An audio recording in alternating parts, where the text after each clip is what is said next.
سورۃ النساء آیت 24۔ اور حرام کی گئیں شادی شدہ عورتوں میں سے مگر جو مالک ہوئے دائیں ہاتھ تمہارے، لکھ دیا اللہ نے اوپر تمہارے، اور حلال کیا گیا تمہارے لیے جو علاوہ ہیں ان کے، یہ کہ تم تلاش کرو ساتھ اپنے مالوں کے، نکاح کرنے والے نہ بدکاری کرنے والے، پس جو فائدہ اٹھایا تم نے ساتھ اس کے ان سے، پس دے دو ان کو حق مہر ان کے، فرض ہے یا مقرر کیا ہوا، اور نہیں کوئی گناہ اوپر تمہارے اس میں جو باہم رضامند ہو تم ساتھ اس کے بعد مقرر کرنے کے، بے شک اللہ ہے جاننے والا حکمت والا۔ سورۃ النساء آیت 25۔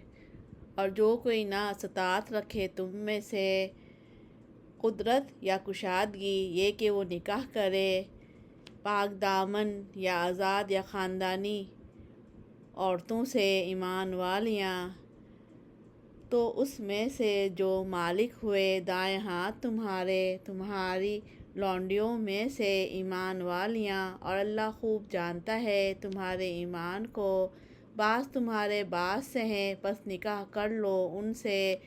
ساتھ اجازت کے ان کے مالکوں کے، اور دو ان کو حق مہر ان کے دستور کے مطابق،